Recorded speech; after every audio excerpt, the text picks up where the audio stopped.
control of the public, it was a very obvious moment to inspect carefully. Now that's just 20 years ago, at the time of the fall of the Berlin Wall and what followed later. Now this celebration of the 20th anniversary this November, it's already begun with ample coverage. That's surely going to increase as the date approaches. But the very revealing policy implications of what followed have been ignored, as in the past, and probably this coming November, except on Democracy Now! What happened after the Berlin Wall fell? Well, the Bush 1 administration reacted immediately. It issued a new national security strategy and a budget proposal which laid out what our new course will be after the collapse of what Kennedy called the monolithic and ruthless conspiracy to conquer the world, Reagan's evil empire. It was gone. And now that it was gone, the whole framework of propaganda collapsed. So what was the response of the planners in the Bush administration? Very straightforward. In brief, everything will go on exactly as before, but with new pretexts. So we still need the same huge military system, but for a new reason. Literally, because of the technological sophistication of third world powers. Nobody laughed. We have to maintain what they call the defense industrial base. It's a standard euphemism for high-tech industry. The system whereby the public pays the costs and takes the risks, and high-tech industry gets the profits. We also they said, have to maintain intervention forces directed mostly at the Middle East. And then comes this interesting phrase, directed at the Middle East, where the threats to our interests that required military intervention could not be laid at the Kremlin's door. In other words, sorry folks, we've been lying to you for 50 years, but now the clouds have lifted so you could see if you choose to, and few chose to. Actually, the fate of NATO is very instructive and highly pertinent right now. Prior to Gorbachev, NATO's announced purpose was to deter a Russian invasion of Europe. It was often a little hard to take seriously. For example, in 1945, in May 1945, Winston Churchill ordered war plans to be drawn up for what they called Operation Unthinkable. It was aimed at, quote, the elimination of Russia. The plans, which were declassified 10 years ago, quoted, called for a surprise attack by hundreds of thousands of British and American troops, joined by 100,000 rearmed German soldiers, while the RAF, British Air Force, would attack Soviet cities from bases in Northern Europe, and pretty soon nuclear weapons were added to the mix. All of this was declassified 10 years ago. Well, the official stand also wasn't very easy to take about 10 years later when Khrushchev took over in Russia. And he very soon proposed a very sharp mutual reduction in offensive military weaponry.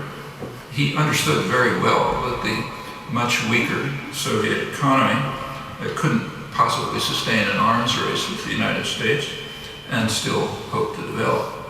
Well, when the U.S. dismissed the offer, as it did, he carried out the reduction unilaterally. And Kennedy did react to that. He reacted with a very sharp increase in military spending, which the Russian military later tried to match. That's tanking the economy, as Khrushchev had anticipated. Actually, that was the crucial moment in the Soviet collapse. The economy stagnated since then. Well, whatever one thinks of the defensive pretext for NATO, at least it had some credibility. But what happens when the Soviet Union is gone and the pretext disappears? Well, it got more extreme. Gorbachev made an astonishing concession. He permitted a unified Germany to join a hostile military alliance run by the global superpower. That is astonishing in the light of history. Germany alone had practically destroyed Russia twice in the century. Now there was a quid pro quo. This is Bush #1 and James Baker. It had been thought up until a couple of months ago that Bush and Baker promised not to expand NATO to the Eastern European former Soviet satellites. But there was the first careful study of the original documents just came out by Mark Kramer, a Cold War historian. He believes that he's refuting charges of U.S. duplicity. But in fact, what he shows is that it's much more cynical than what had been assumed. It turns out that Bush and Baker promised Gorbachev that NATO wouldn't even fully extend to East Germany. Quote them, they told Gorbachev no NATO forces would ever be deployed on the territory of the former German GDR, East Germany. NATO's jurisdiction or forces would not move eastward. They also assured Gorbachev that NATO would be transforming itself into a more political organization. Well, there's no need to comment on that promise, but what follows tells us a lot more about the Cold War and its aftermath. Right after that, Clinton came into office. And one of the first things he did was to begin the expansion of NATO to the east, in radical violation of the commitment. Process accelerated with Bush's general aggressive militarism. Russia, these are severe security threat to Russia. It naturally reacted by developing more offensive military capacity. All of this is a serious threat to human survival. Obama's national security advisor, James Jones, he has a still more expansive conception. He calls for expanding NATO further to the east and the south, becoming in effect a US-run global intervention force, as it is today in Afghanistan.